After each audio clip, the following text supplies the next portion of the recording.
Mary Brunner was an American convicted criminal, best known as one of the earliest members of the Manson family. She was found to be an associate in the murder of Gary Hinman, with another Manson family member, Bobby Beausoleil, being the main accused. She was released when she testified against Bobby, only to commit a gun assault in an attempt to hijack a plane.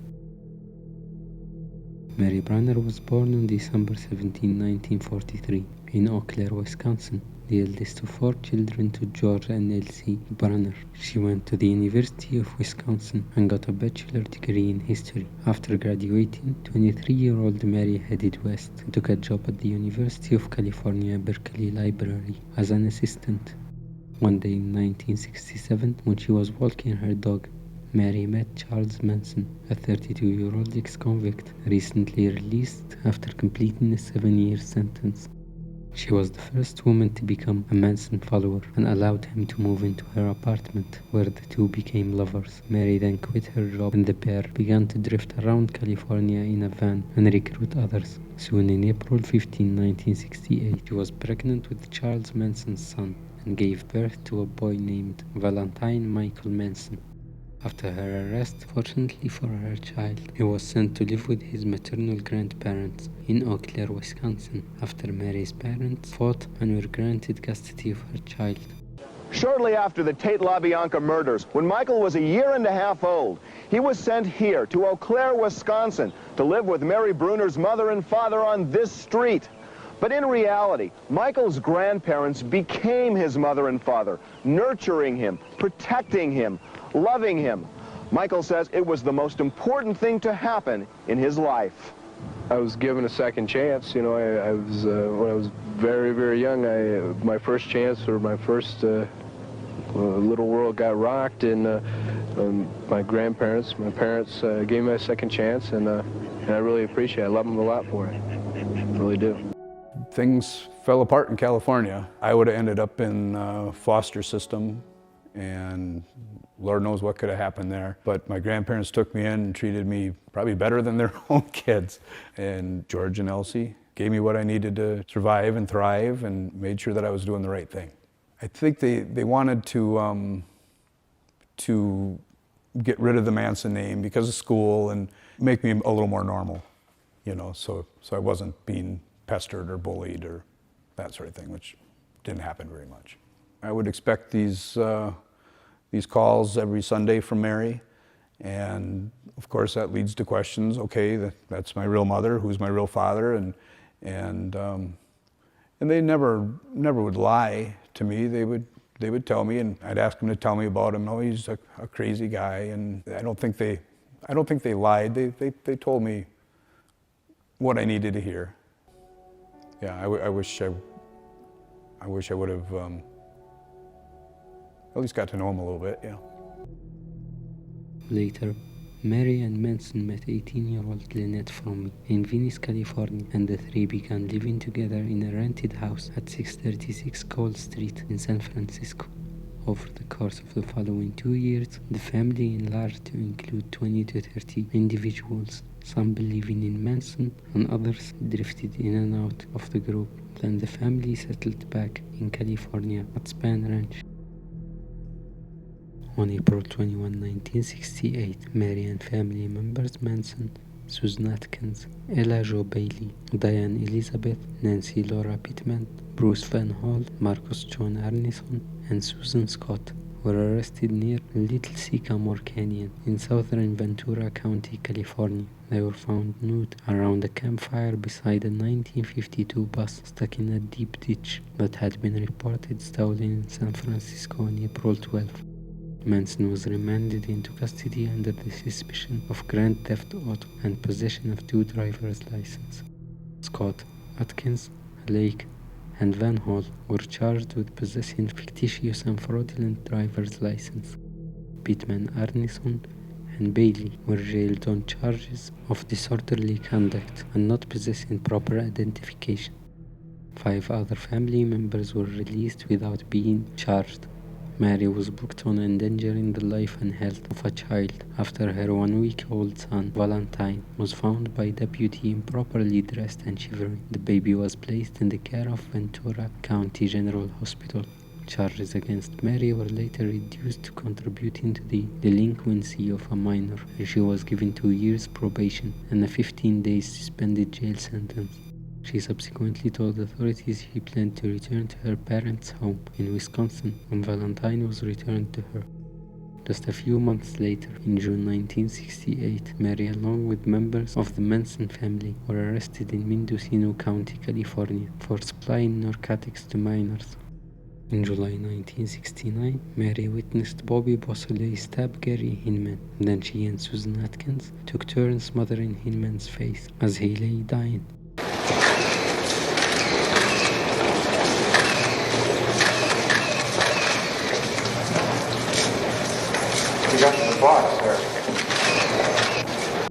Bobby Beausoleil left Span Ranch on July 25, 1969, accompanied by Mary and Susan Atkins to visit Gary Hinman. Hinman had been friendly with the family and had often allowed members to stay at his house. Both Beausoleil and Mary had previously lived with him for a short period of time, and Mary was close friends with him. Well, Gary was a very sweet person. He tended to take care of people. He was very warm, very outgoing, very verbal. He was extremely bright. He was studying for his doctorate in political science. He was an accomplished musician as well. Yes, also. How do you think he might have gotten involved with the people in the Manson tribe? Well, Gary had a penchant for helping out people that were in trouble. He, fed them and gave them a place to stay, and it was, he did this with a lot of people, and I assume that this is probably how he, came in contact with a number of people in the family. Did he ever talk to you about any of the members of the family? No, he did not. Never mentioned the family? No. What was your first reaction when you'd heard about his death? Shock. And surprise? Yes, because I couldn't understand how anyone would kill Gary. He just wasn't the kind of person who would get physically aggressive or that you could get angry with. I couldn't understand what a motive would be. Gary Hinman was a person that would have been almost impossible to rob because he would have given you whatever he had or whatever you needed. Beausoleil had a knife and a 9mm Radin pistol that he had borrowed from family member Bruce Davis. After 2 friends of Hinman contacted the police, Hinman was found by Malibu deputy murdered in his home. On July 31, 1969, his face had been deeply slashed on the left side, and he had 2 stab wounds in his chest. His house had been ransacked, and political piggy and a paw print intended to be symbolic of the Black Panther Party were drawn on the wall in his blood. His Volkswagen van and Fiat station wagon were missing. The California Highway Patrol found Beausoleil asleep in the back of Hinman's Fiat on August 5 near San Luis Obispo, California. He had a knife attached to his belt and was arrested and charged with the murder of Gary Hinman. On the night of the Tate murder, Mary was in jail with Sandra Good. They were arrested earlier that afternoon for using a stolen credit card at a Sears department store. Although she participated in the murder of Gary Hinman, she was given immunity from prosecution to testify against her co-defendant in the trial, which implicated Bobby Beausoleil, Susan Atkins, Charles Manson, Bruce Davis, and Clem Grogan with Hinman's murder. Mary Brunner? Friday morning, I testified as a witness for Bobby. What I said at that time was the truth. Bobby did not stab and kill Gary, and neither did Charlie, Bruce, Sadie, or me. I can't say who did it, but it wasn't done by a member of the family. I wouldn't say who did it before, and when the police last December said Bobby was blaming the murder on me and threatened me with probation violation, a murder charge, and the loss of the baby, I was frightened and I put it on Bobby. Then I testified to the same things that were in the original statement because I was told I would be prosecuted if I didn't. The affidavit I made in May is true, and I offered through Mr. Graves to take a lie detector test on this in court. However, the judge did not permit this and said either I cooperate with the prosecution or be arrested immediately for murder. Bobby saw how some fears were rekindled by the judge's threats especially, and also by what the lawyer told me about the charges of what of not going along with the court at this time. It is obvious that the DA and the Judge Keene are not interested in truth. They want their conviction of Bobby, and the only other person they would accept as the killer is Charlie. They are not guilty, and I am completely willing to take a lie detector test on this point at any time. Mary's lawyer was then successful in having the charges against her dismissed. The court ruled that she had been of sufficient assistance to the prosecution. Hello again. Oh, hi. What's your comment after being arraigned on a charge of murder? Oh, I don't have one. Really? Are you frightened at all? No, I expected it. Really? Does the possibility of a death penalty frighten you? Or just You know, that's so far off. Like, there's next week this court coming up, and that's as far ahead as I'm going right now. Well, Mary, can you tell us, you say that Bobby, nor you, nor Susan killed Gary Hinman. Who did? Take Charlie out of there, too. And Charlie. Oh, take Bruce, too, by the way. Okay. I forgot he was in on it. Who did do the killing? I can't tell you who did that. Well, do you know? I mean, can you tell us that? I mean, without naming names, do you happen to know? This isn't putting anybody on the spot, if that's what you're afraid of.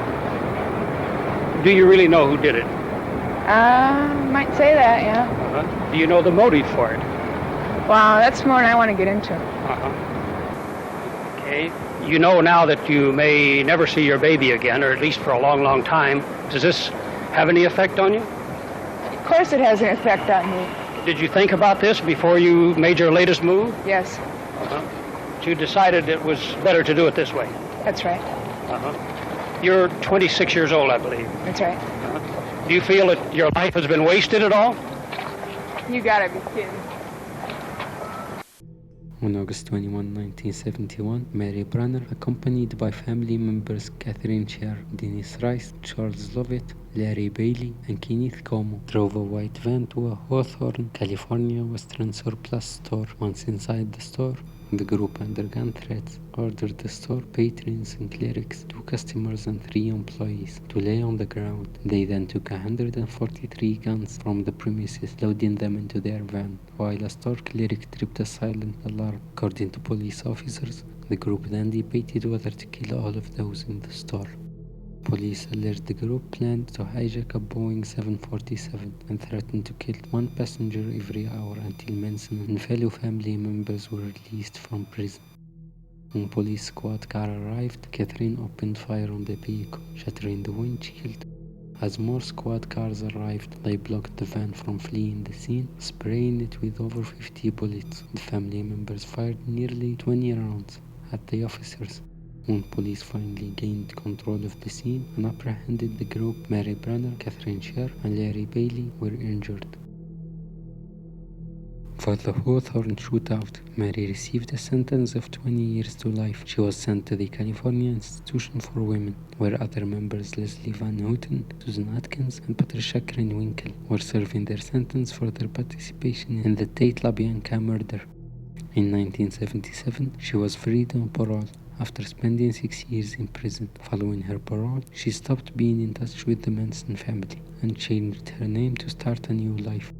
In 1971, Brunner was arrested along with other members of the family for the armed robbery of a Western surplus store in Hawthorne, California that ended in a shootout with police. Sentenced to 20 years to life, Brunner was paroled in 1977 and disappeared from the public eye. She was eventually awarded the custody of her son, who later changed his name from Valentine Michael Manson to Charles Michael Brunner. He had done so to distance himself from his father, Charles Manson. He later stated, "There is no reason to treat me any different than the next guy, just because of my biological father.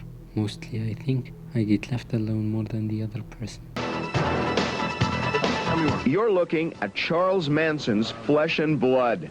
When Michael Brunner was brought into this world 25 years ago, his father's greeting was a stunning omen. As Mary Brunner gave birth, Michael's father, Charles Manson, bit through her umbilical cord with his teeth. How does someone cope with the infamy of being the offspring of one of the most reviled criminals in American history? There's no reason to treat me any different than the next guy, just because of my biological father. I think people do. Mostly I think I get left alone more than than the other person. You know. Are they scared of you? I wouldn't say scared. I think you know, they don't want to offend. People that don't know me have a tendency not to try to get to know me. And how does Michael Brunner feel about his biological father? He's just somebody far, far away, and he doesn't come up. For what Charles Manson did, do you think he deserved the death penalty? I don't know. I don't have an opinion. From what I gathered, Michael did not like Charlie.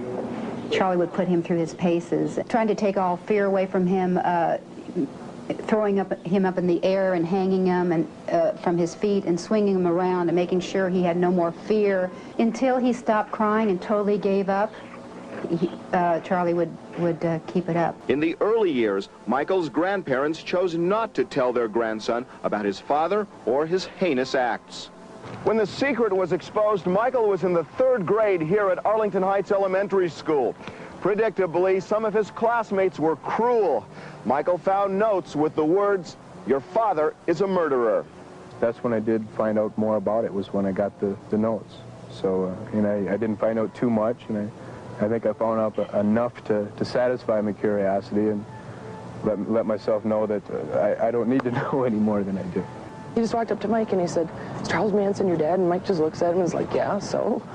And the guy walked away, and he just, you know, he thought he was going to give him a speech or do something Manson-like, and he was pretty disappointed.